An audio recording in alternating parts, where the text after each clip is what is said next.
Welcome to all. Today we are going to learn about the knife painting. And when working with the palette knife, you can add layers of the paint without waiting for a layer to fully dry because of how you apply the paint. These tools are also highly versatile and easy to clean. So let's start. The material which we require for it: sheet, knife, or popsicle stick or spoon, and the colors you can use acrylic color, poster colors, oil colors also. And of course we require rag, pencils, water, palette, and container.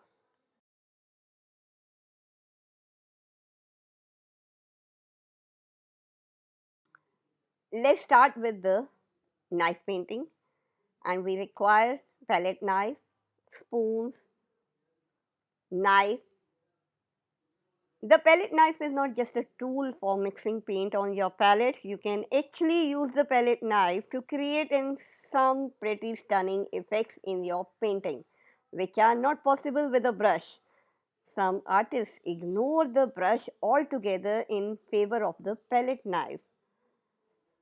Here I am using the tip of the palette knife, taking the orange color and apply with it.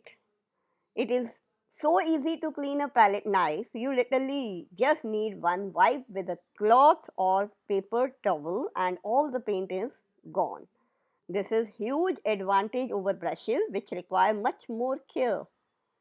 It can be cheap depending on the quality of the palette. So do it step by step. Go for the other one. Let the first one will be dry. You can use the edge of the palette knife to create sharp lines. It is great for building up a thick texture and creating a broken color effect. The bold strokes created by the palette knife can complement the more delicate stroke created by the brush. You can paint on top of wet layers without having to worry about the paint blending. You are not able to paint with as much accuracy using a palette knife. It is not as versatile as brush. And some quality of the palette knife: a flexible but sturdy blade, a comfortable handle, a long straight edge. You do not need any unusual shape. Just a standard shape palette knife in a few different sizes is more than enough. Now move for the other part of the painting, that is landscape. First of all, draw a landscape with the pencil and then go for the palette knife or the backside of the spoon or any knife. You can use butter knife also. If you don't have palette knife with you, you can go for the butter knife or any knife or the backside of the spoon, or you can also use popsicle stick to fill the color in the painting. You can use the palette knife to create thin, usually broken lines which can look very natural in painting. All you need to do is load the edge of the palette knife with a thin amount of the paint and then dab the edge on the canvas. Just make sure the paint is evenly spread across the edge of the knife. Also, you will usually only get one line per stroke, so you will need to keep reloading your palette knife between strokes. The palette knife can be fantastic for blending edges by dragging one color into another. What you are left with is a very rough and scattered edge. If you were to do this with brush, you would get a much softer edge. This is where the palette knife really shines. You can quickly scrape away paint from the canvas or from the sheet to clear any area where you went gone wrong. So try orange color, dark colors, brown colors, black colors.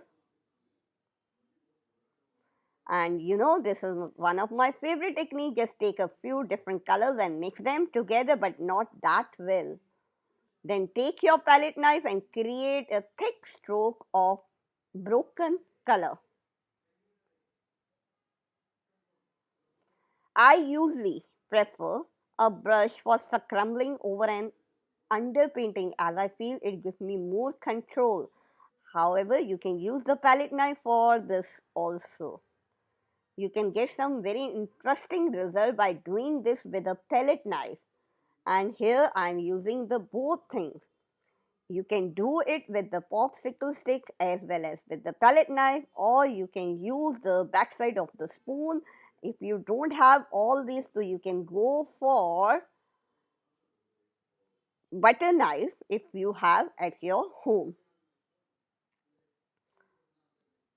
So the technique involves loading the tip of the knife in thick paint and then dabbing it onto the painting. I use this technique in the later stages of painting when I want to add a few small bursts of the colors. So notice the small burst of vivid red, blue, yellow, green on the top of painting.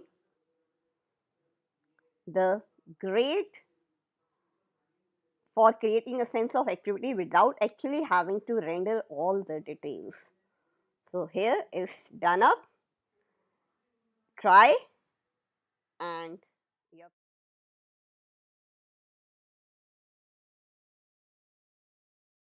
In the end, I must say that you must go with this technique, add more details and depth to your painting with more layers of the colors, use different sizes and shapes of the knife to get the effect you want.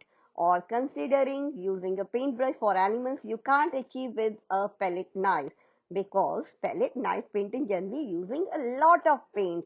It can take a while for your painting to dry. Keep it in safe space until the paint has cured, then display it to show off your artwork. Thank you.